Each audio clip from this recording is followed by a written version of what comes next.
आज पूरे भारत में CPIM जो है वो जो अमेरिकी साम्राज्यवाद है और उसका जो हमारे देश की सरकार की जो नीति है उसके साथ जो सरकार एग्रीमेंट कर रही है, जो टैरिफ को लेकर दोनों देशों के बीच का जो एग्रीमेंट है उसके विरोध में आज पूरे देश के अंदर जो है हम ये प्रदर्शन कर रहे हैं। और हम इन प्रदर्शन के माध्यम से भारत की सरकार को, मोदी सरकार को ये कहना चाहते हैं कि ये जो आप अमेरिका के साथ जो डील कर रहे हैं, जो टैरिफ का जो ये एग्रीमेंट है, इसको जो है हम इस देश के किसान मजदूर जो है वो हम इसको नहीं मानते हैं। और भारत की सरकार को अपने देश के किसानों के बारे में, अपनी देश की जनता के बारे में सोचना चाहिए। जिस तरह से अभी ये समझ में नहीं आता है कि मोदी सरकार को इतना जल्दबाजी क्या हो रही है, क्यों जल्दबाजी है अपने देश के किसानों की जो हालत है उसको ख़राब करने की, इतनी जल्दबाजी में क्यों है सरकार, क्यों देश के हकों को, किसानों के हकों को ये बेचना चाहती है। आप जानते हैं कि अमेरिका की सुप्रीम कोर्ट में ये नवंबर 2025 में ये जो सुप्रीम कोर्ट का फैसला था उसको सुरक्षित रखा था टैरिफ के मामले को लेकर। जो अमेरिका के राष्ट्रपति ट्रंप ने जो टैरिफ लगाया था, कुछ ये बोल के कि वो राष्ट्रपति के कुछ अधिकार हैं, मगर वो गलत तरीके से उन्होंने उनका इस्तेमाल किया और वहाँ सुप्रीम कोर्ट में उनके खिलाफ ये केस चला हुआ था और नवंबर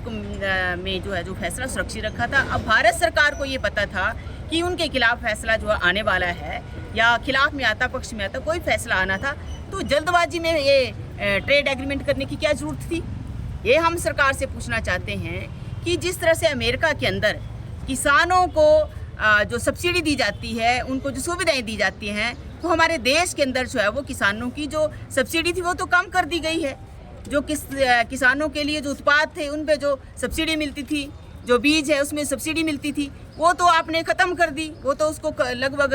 ख़त्म ही है। लेकिन वही जो है अमेरिका का जो किसान है उसको किसी उत्पाद के ऊपर जो है वो 99% सब्सिडी है, कहीं 50% है, कहीं 50% से ऊपर ही सब्सिडियाँ हैं। तो वहाँ का किसान तो ये झेल लेगा, वो तो हमारे देश का जो किसान है उसका जो उत्पाद अमेरिका में जाएगा, स्ट्रेट जो टैरिफ लगाया है उसके अंतर्गत, तो वहाँ जाके जो उसको महंगा बेचना पड़ेगा, उसका उत्पाद महंगा होगा जिस तरह से ट्रेड एग्रीमेंट है। और अमेरिका का जो सामान भारत में आएगा, जैसे डेयरी उत्पाद है, कृषि उत्पाद है, डेयरी पर तो जीरो है, कोई टैरिफ नहीं, कोई टैक्स नहीं है। तो हमारे देश का जो डेयरी फार्मर है, जो डेयरी चलाने वाला है, जो सब्जी वाला है, जो दूसरे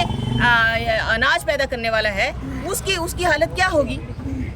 उसके बारे में देश की सरकार को सोचना चाहिए।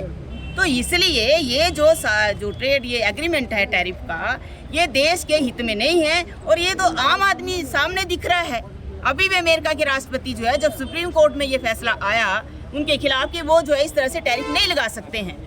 जब अमेरिकी सुप्रीम कोर्ट ने बोला, तो अभी भी जो है उन्होंने बोला कि नहीं, जो देश के अंदर अगर इमरजेंसी है, हमारा जो लेन देन है वो ठीक नहीं है, अगर हम संकट में हैं तो अमेरिका के राष्ट्रपति के पास पावर है कि वो लगा सकता है। अभी भी जो है वो सुप्रीम कोर्ट के फैसला आने के बावजूद भी अभी उन्होंने बोला कि नहीं, हम तो अब मनमर्जी से लगाएंगे, हम 15% लगाएंगे। तो हमारे देश की सरकार क्या करेगी? और ये समझ में नहीं आ रहा है कि हमारे देश की सरकार जो है वो इतना अमेरिका के आगे क्यों झुकी है। ऐसी क्या मजबूरी है भारत सरकार की कि अमेरिका के आगे जो है वो झुक रही है।